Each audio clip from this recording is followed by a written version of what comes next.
మార్చి 1న గ్రామాన మాదిగ రిజర్వేషన్ పోరాట సమితి జాతీయ కమిటీ పిలుపునిస్తుంది. తెలంగాణ, ఆంధ్రప్రదేశ్తో పాటు ఎస్సీ వర్గీకరణ కోరే రాష్ట్రాల్లో ఈ అమరవీరుల దినోత్సవాన్ని మార్చి 1న నిర్వహించాలని ముఖ్యంగా దక్షిణాది రాష్ట్రాల్లో ఉండబడే మాదిగలకు, శ్రేయభిలాషులందరికీ పిలుపునిస్తున్నాం, విజ్ఞప్తి చేస్తున్నాం.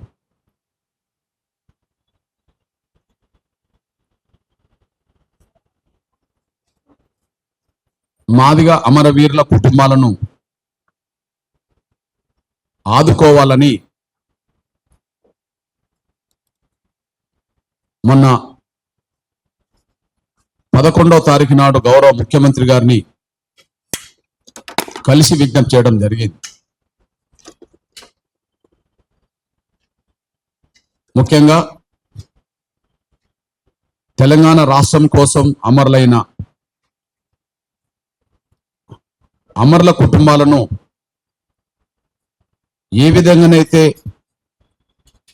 ఆదుకున్నామో అదే విధంగా మాదిగ అమరుల కుటుంబాలను కూడా ఆదుకోవాలని చెప్పి గౌరవ ముఖ్యమంత్రి రేవంత్ రెడ్డి గారికి విజ్ఞప్తి చేయడం జరిగింది. లిఖితపూర్వకంగా కూడా 11వ తారీఖు నాడు ముఖ్యమంత్రి గారిని కలిసి లిఖితపూర్వకంగా విజ్ఞప్తి చేయడం జరిగింది. సానుకూలంగా స్పందిస్తామని ముఖ్యమంత్రి గారు చెప్పడం కూడా జరిగింది. అందులో ప్రధానంగా ప్రతి అమరుల కుటుంబాలకి 25 లక్షలు ఇవ్వాలని, అమరుల పేరుతో ఒక భారీ స్తూపం, అదే సమయంలో ఉద్యమ చరిత్రను రాబోయే తరాలకు అందించడం కోసం ఒక పెద్ద మ్యూజియంను, వాళ్ళ చరిత్రను రికార్డ్ చేయడం కోసం మ్యూజియంను నిర్మించడం కోసం హైదరాబాదులో అందుబాటులో ఉండబడే హైదరాబాద్ శివారులో ఒక 5 ఎకరాల ప్రభుత్వ భూమిని కూడా ఇవ్వాలని చెప్పి రాష్ట్ర ముఖ్యమంత్రి గారిని కోరడం జరిగింది. అదే సమయంలో తెలంగాణ అమరుల కుటుంబాలకు ఎట్లయితే ఎక్స్గ్రేస్ ఇచ్చారో,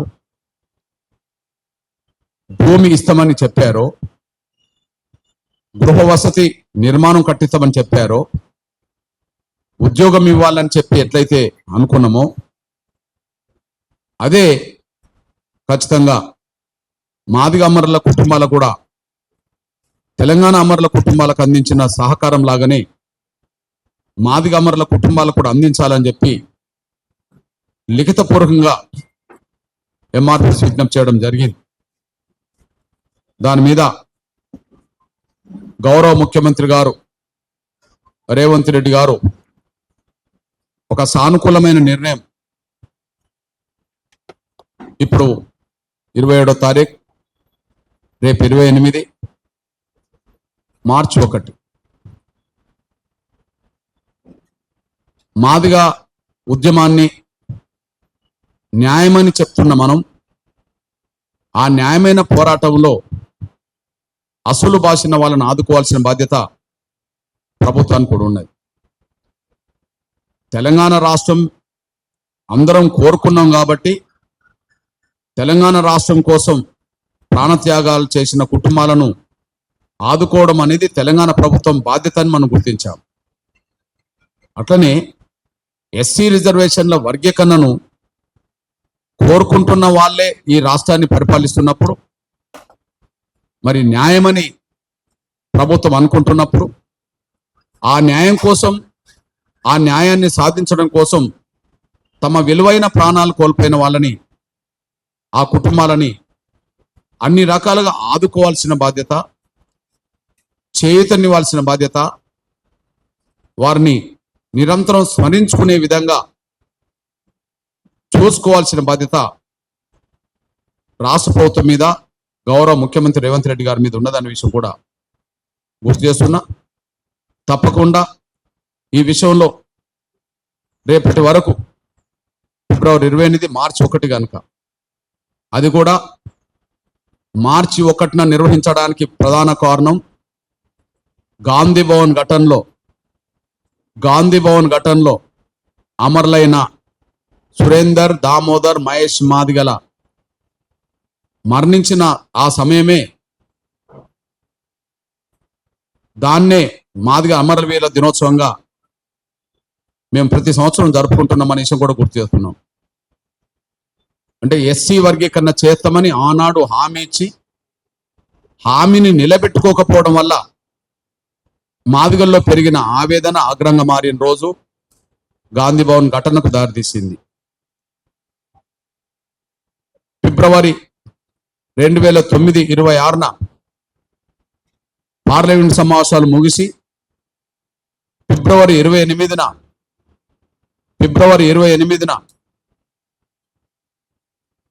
యూపీఏ చైర్పర్సన్ శ్రీమతి సోనియా గాంధీ గారు పరేడ్ గ్రౌండ్లో బహిరంగ సభకు వచ్చిన సమయంలోనే పరేడ్ గ్రౌండ్లో ఎంఆర్పిఎస్ నిరసన జరిగింది. అదే రోజు ఎంఆర్పిఎస్ కార్యకర్తలు వాళ్ళ ఆవేదన ఆగ్రహంగా మారడం వల్ల గాంధీ భవన్ ఘటన జరిగింది. ఆ గాంధీ భవన్ ఘటన ఫిబ్రవరి 28 జరిగితే సురేందర్ మరణించింది మార్చి 1. అందువలనే కాంగ్రెస్ ఇచ్చిన హామీని నిలబెట్టుకోవడంలో జరిగిన జాప్యం, నిర్లక్ష్యం వల్లనే ఆ రోజు ఆ ఘటన జరిగిందనే విషయం మరొకసారి గుర్తు చేస్తూ, మరి అమరుల కుటుంబాలను ఆదుకోవడానికి సోదరులు ముఖ్యమంత్రి రేవంత్ రెడ్డి గారు పెద్ద మనసుతో స్పందించాలని మేము గుర్తు చేసి వచ్చాం.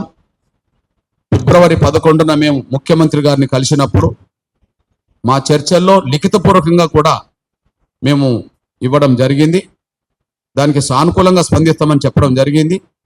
బహుశా మార్చి 1 లోపు రేపటి వరకు ఆ విషయంలో సానుకూలంగా స్పందించాలని, ఆ కుటుంబాలను ఆదుకునే పెద్ద మనసుతో ముందుకు రావాలని చెప్పి నేను గౌరవ రేవంత్ రెడ్డి గారికి విజ్ఞప్తి చేస్తున్నా. అదే సమయంలో